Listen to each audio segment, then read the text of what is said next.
Hello, I'm Barry Smith, Director of the Institute of Philosophy. Increasingly, in research in the humanities, we're relying on digital resources. More and more of us in every field need to have access to the latest papers, and we need new digital tools.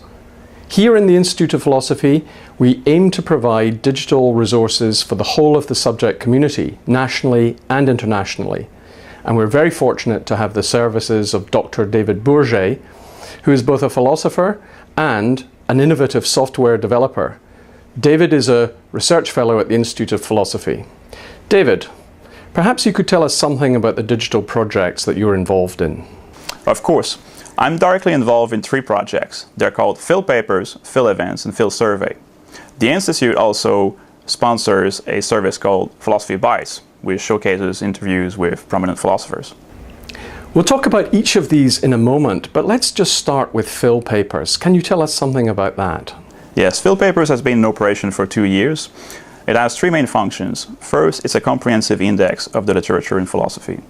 Secondly, it's also a comprehensive bibliographic system comprising some 3,000 bibliographies on specialized topics in philosophy, maintained by hundreds of volunteer editors.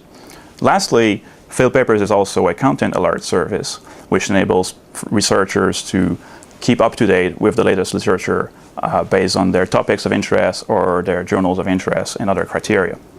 It's been in operations for 2 years, as I said, and has some 20,000 registered users at the moment. We estimate that a majority of academics in philosophy use PhilPapers. So there's a strong buy-in from the subject community. But can you say something about why this service is so uniquely useful to philosophers? The main thing that is unique about PhilPapers is the combination of services. Nobody else has brought together an index and other services in the same kind of synergy. As a search index, what makes PhilPapers unique is the fact that it is comprehensive and noiseless. So it is noiseless in the sense that it has only philosophy in it. Before PhilPapers, there were search in databases and search indexes that were comprehensive but not noiseless, and there were other services that were noiseless but not comprehensive. Now we've brought the 2 qualities together. These are clearly important virtues to combine. So have you thought of offering this service to other subject areas? Absolutely. We frequently get requests from other organizations interested in developing similar services in other areas. We are working with some of them, and we've made available the underlying software for PhilPapers as an open source project. It is called XPapers, and anyone is welcome to use it, and we're keen to support any initiatives in this area. Can we now move on to the other digital projects you're developing, like PhilEvents and PhilSurvey? Of course. PhilEvents is going to be a comprehensive calendar of events, major events in philosophy worldwide. It will enable philosophers to easily keep track of events they might be interested in attending based on their areas of interest and geographic criteria as well. As for PhilSurvey, it will be a census of the opinions of philosophers, again, worldwide, on key philosophical questions. There's a clear rationale for PhilEvents. Here you have a worldwide calendar of philosophy events that you can search by region, by topic, by person. And I can see why that's an excellent research tool.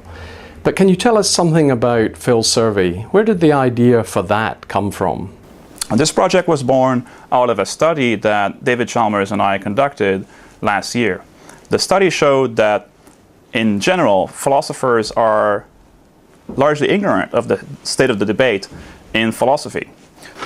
We found that in many cases, philosophers believe that questions which had not been settled had been settled, or they believe that questions which had been settled had not been settled. PhilSurvey aims to remedy this lack of information. Finally, can you tell us something about how these projects are funded? In addition to internal funding from the Institute, we've had 2 external funders. First, JISC, the Joint Information Systems Committee, which has provided us 2 grants, and the school itself, the School of Advanced Study, which has funded the PhilSurvey project through the Dean's Development Fund.